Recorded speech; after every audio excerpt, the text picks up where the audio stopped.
이 정의용 청와대 국가안보실장이 볼턴 신임 백악관 국가안보보좌관을 당초 일정보다 하루 늦춰 만났습니다.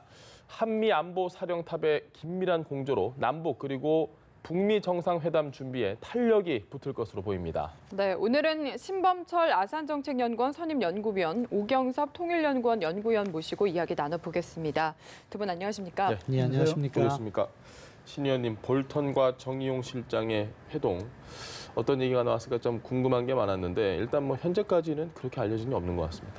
예, 아무튼 이번이 사실은 볼턴 신임 국가안보보좌관이 취임에 따라서 정의용 우리 안보실장과의 이러한 어떻게 한라인 구축 차원에서의 상견례의 의미가 컸습니다.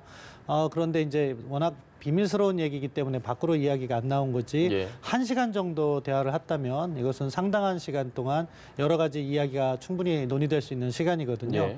그런 차원에서 뭐 북핵 문제라든가 뭐 우리도 4월 27일 정상회담을 앞두고 있고 미국도 5월 말 6월 초에 정상회담을 앞두고 있기 때문에 거기에서 한미가 어떻게 조율을 할 것인지 그런 내용에 대해서 뭐 허심탄회한 대화를 나눴다 그렇게 평가하고 싶습니다. 알겠습니다. 네, 그런데 정의용 실장이 이에 대해서 볼턴과 유익한 이야기를 나눴다 이렇게만 답을 했거든요. 이 부분은 좀 어떻게 해석을 할 수 있을까요?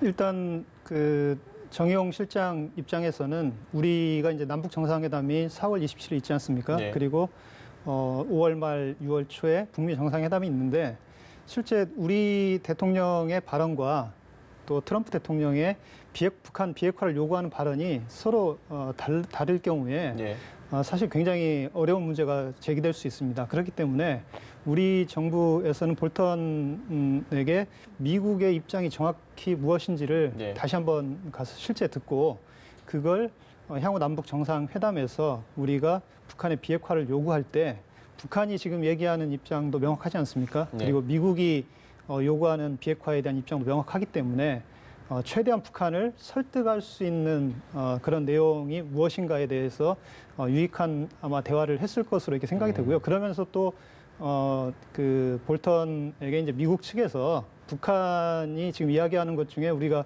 귀담아야 들어야 될 것 중에 하나는 체제 안전 보장 문제이기 때문에 이 체제 안전 보장 문제와 어떤 경제적 인센티브 제공에 대해서도 어떤 협의를 긴밀하게 하지 않았을까 이렇게 생각이 듭니다. 알겠습니다. 신 의원님 생각은 어떠십니까? 일단 안보실장님의 이야기 아주 짧게 이야기하셨습니다.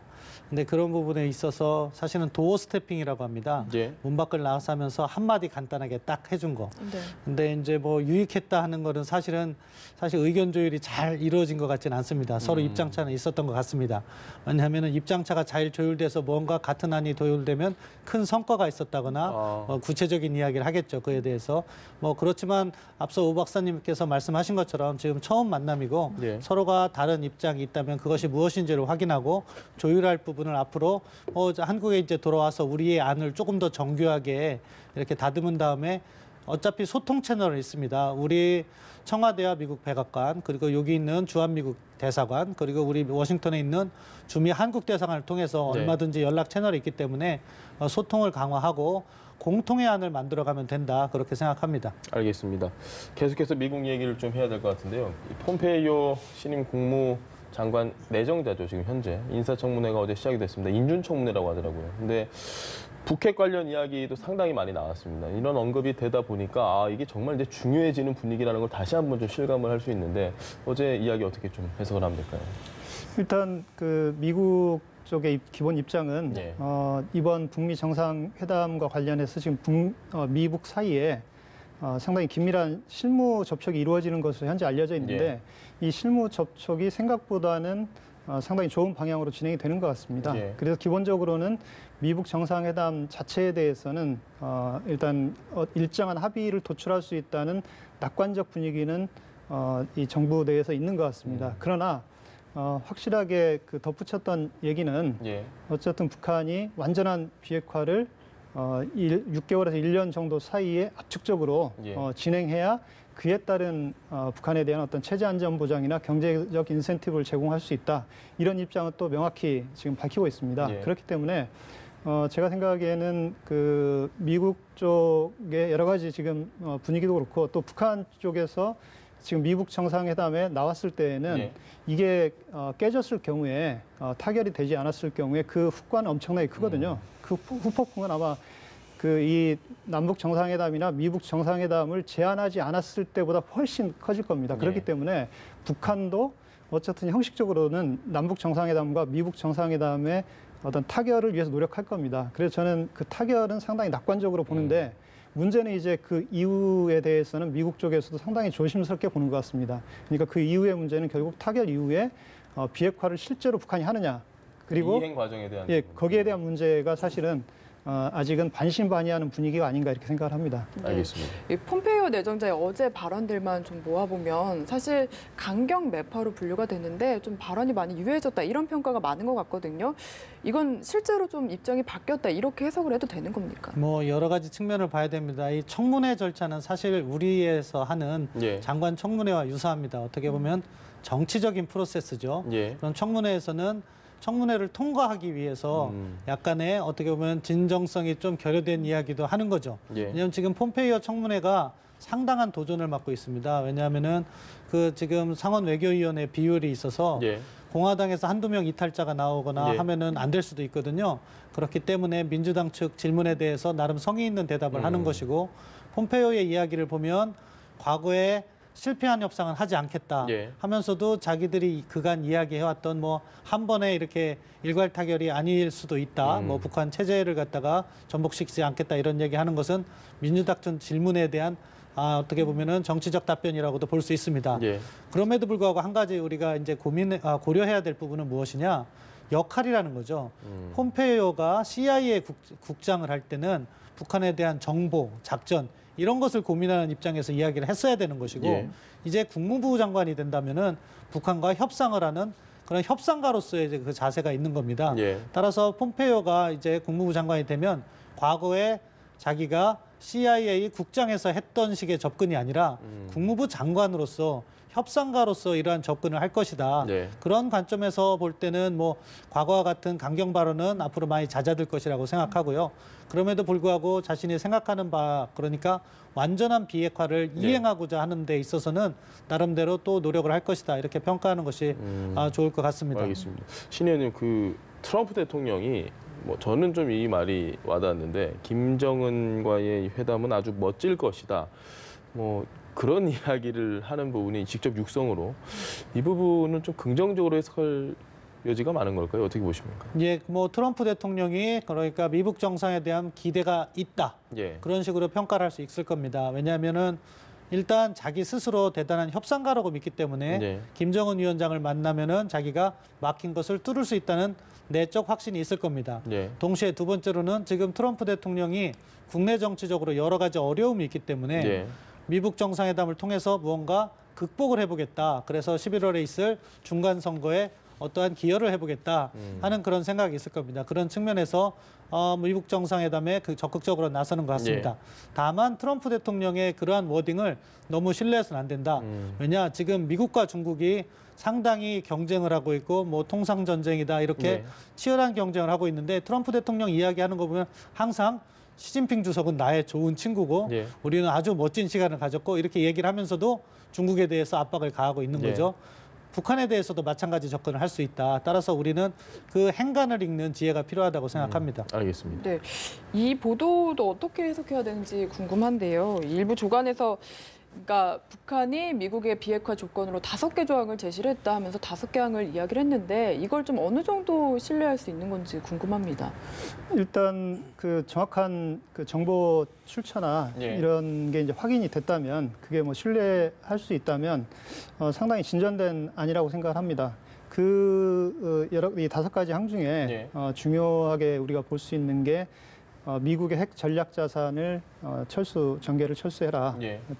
한반도에서 빼라는 거고, 그 다음에 전략 자산 훈련을 하지 말라는 거거든요. 기존에는 한미 합동 군사 훈련 중단을 얘기했습니다. 그런데 한미 합동 군사 훈련 중단을 얘기하지 않고 전략 자산 훈련을 하지 말라는 얘기는 핵 공격 관련 훈련을 하지 말라는 겁니다. 그렇기 때문에 그 정도 수준의 어떤 합의라면 제가 생각에는 북한의 비핵화가 완전히 실행이 된다면 그 이후에 북한 체제 안전 보장을 하기 위한 이 과정에서 충분히 미국의 핵 전략 자산이 한반도에 전개하지 않고 또 그와 관련된 핵 공격 훈련도 또는 방어 훈련도 하지 않는 건 충분히 저는 가능한 게 아닌가 이렇게 생각이 됩니다. 그래서 그런 정도의 요구라면 앞으로 이제 이 북한이 어떤 또 이 숨겨진 요구가 있을지는 모르지만 협의를 계속 진행해야 되겠지만 예. 현재 표면적으로는 한미합동 군사훈련을 명시적으로 중단하고 요구하지 않았고 미군 철수를 얘기하지 않고 있기 때문에 상당히 진전된 안이 아닌가 이렇게 생각을 합니다. 알겠습니다. 우리나라와 러시아 간의 정상회담도 지금 6월로 또 추진이 되고 있습니다. 한반도 정세를 놓고 6자 정상이 사실상 다 개별적으로 이렇게 만나는 상황인데 궁금한 게 과거에도 남북 정상회담을 했던 적이 2차례 있지 않습니까? 그때도 이런 식으로 좀 전 세계 6자 정상들이 발빠르게 움직이는 그런 모양새였네요. 아닙니다. 이번이 아주 예외적이고 예. 정말 전례 없는 정상회담들이 연이어서 개최되는 거라고 생각합니다. 예. 1, 2차 남북 정상회담 했을 때 한미 간에는 사전 조율 차원에서 정상회담을 가졌습니다. 예. 예를 들어서 2007년 10월 4일 날 남북 정상회담을 했는데 예. 그 전에 9월에 한미 정상회담을 했었던 거죠. 그러면서 뭐 종전 선언이나 이런 문제들을 한미 간에 이야기를 했었습니다. 예. 그런데 이번과 같이 뭐 중국, 러시아, 일본 그리고 한국만 만나는 것이 아니라 북한도 만나고 이렇게 예. 복합적으로 정상회담가 전개되는 것은 전례가 없다. 긍정적인 측면이 있다고 생각합니다. 예. 다만 이것이 앞서 오경숙 박사님께서 시사해 주셨는데 비핵화 쪽으로 긍정적으로 나간다면은 상당한 진전을 이룰 수 있는 좋은 계기가 되는데 예. 어느 순간 비핵화 부분이 정체된다면은 이게 어떻게 보면 역작용을 할 수도 있다. 그래서 영내 정세가 악화될 수 있기 때문에 어떻게 해서든 비핵화 문제에 있어서 진전을 보아야 되고 그런 부분에 있어 우리가 보다 선제적인 노력이 필요하다. 그렇게 생각합니다. 그 역작용이라고 말씀하시는 게 긴장이 고조될 수가 있는 거죠. 왜냐하면은 지금 상황에서 비핵화가 진전이 된다고 하면은 예. 좋은데 그렇지 않을 경우에는 미국은 어떻겠습니까? 보다 강도 높은 대북 제재, 군사적 옵션을 강조할 테고 예. 그렇게 되면은 영내 불안정을 원하지 않는 중국 같은 경우에는 북한을 끌어안으려 할 수 있을 겁니다. 예. 그렇게 되면은 이제 대치가 다시 지속되는 거죠. 과거 냉전기에 됐던 한미일 대 북중러의 대치 구도가 사실 그간 이루어지지 않았는데 예. 다시 발생할 가능성도 있고 여러 가지 부작용이 예상 가능합니다. 따라서 그것을 막을 수 있는 선제적인 노력이 필요하다고 생각합니다. 알겠습니다. 북한 상황도 살펴보고 싶은데요. 북한의 최근에 최고인민회의에서 인사 조치가 좀 났는데 이 황병세 후임으로 김정각이 총정치국장으로 임명이 됐거든요. 그런데 이 당의 국무위원회 부위원장으로는 못 올랐습니다. 이건 좀 어떻게 해석을 할 수 있습니까? 일단 김정각이 총정치국장입니다. 예. 총정치국장은 북한이 당국가 체제이기 때문에 당중심 체제입니다. 그러면 당연히 당에서 상무위원, 정치국 상무위원회가 이제 5명이 예. 포함되어 있는데 소속돼 있는데 거기가 최고 결정기구입니다. 거기에 당연직으로 들어가야 됩니다. 그런데 김정각 총정치국장은 상무위원회에 들어가지 않았습니다. 예. 그리고 이제 최고인민회의에서도 당연히 이제 국무위원회 국가기구죠. 이 예. 국무위원회 부위원장에 당연히 당연직으로 선임이 돼야 되는데 선임되지 않고 위원으로 선임이 됐습니다. 그렇기 때문에 한 등급 지금 내려간 겁니다. 군 최고 책임자가 내려갔기 때문에 북한이 김정은 정권 들어서서 그동안 과거에 성군 정치를 김정일이 하면서 군의 정치적 지위가 위상이 굉장히 올라갔습니다. 그래서 군의 부상이 상당히 컸는데 이번에 김정은 체제에 들어와서는 그런 군의 득세를 확실하게 누르면서 예. 당 중심의 통치를 해나가고 있다 이렇게 볼 수 있겠습니다. 그 배경에는 군이 정치적으로 부상할수록 김정은의 어떤 권력을 안정시키는 데는 상당한 불안 요인이 될 수도 있다는 부작용이 있고 두 번째로는 군이 더 이상 정치적으로 득세를 할 만큼 북한이 위기 상황이 아니기 때문에 당 중심 통치를 통해서 안정적으로 통치할 수 있다는 그런 자신감이 또 그 밑에는 깔려 있는 게 아닌가 이렇게 생각을 합니다. 알겠습니다. 이게 회담을 앞두고 좀 힘빼기다 이런 해석도 나오던데요. 이번 그 회담, 남북 정상회담이나 미국 정상회담과는 크게 상관이 없는 인사 조치다 이렇게 볼 수 있겠습니다. 네. 알겠습니다. 마지막으로 한 가지만 좀 더 여쭤보겠습니다. 지금 우리가 원래 문재인 대통령이 한반도 운전자로 이야기를 많이 했는데 어제 이 문 대통령의 이야기를 보면 길잡이라는 이야기가 나왔습니다. 조금 톤이 약간은 바뀌는 것 같다 이런 생각이 드는데 어떻게 보십니까? 아마 그 같은 의미를 계속해서 가진 채로 이야기했는데 표현이 어떨 땐 운전자, 어쩔 땐 길잡이로 나왔다고 생각하는데요. 중요한 것은 저는 실용적으로 접근해야 된다고 생각합니다. 그러니까 한반도 비핵화를 이루는 데 있어서 가장 효율적인 방법은 무엇이냐? 뭐 미국이 운전석에 앉을 필요가 있다면 미국을 앉혀야죠. 북한을 앉힐 필요가 있다면 북한을 앉혀야 되는 것이고 우리가 탑승할 수도 있고 중국과 같이 탑승할 수도 있고 뭐 그러한 형식에 너무 얽매일 필요는 없다. 이 과정에서 가장 효율적인 방법은 무엇이냐? 그 효율적인 방법은 결국 북한이 핵 문제는 미국과 타결해야 될 그런 과제라고 이야기했기 때문에 그러면은 미국과 잘 타결하게 하자. 그런 과정에서 우리가 남북 정상회담을 미북 정상회담이 성공적으로 개최되는 데 있어서 중요한 징검다리로 이용하자. 따라서 이번 남북 정상회담 때 비핵화에 있어서 과거보다 전향적인 조치를 얻어내고 또 그것을 또 미국과 잘 연계함으로써 한반도의 지속 가능한 평화를 정착시키는데 최선의 방법이 무엇인가 그것을 고민해야 될 때라고 생각합니다. 네, 알겠습니다. 네, 지금까지 신범철 아산정책연구원 선임연구위원 그리고 오경섭 통일연구원 연구위원과 함께했습니다. 두 분 말씀 잘 들었습니다. 네, 고맙습니다.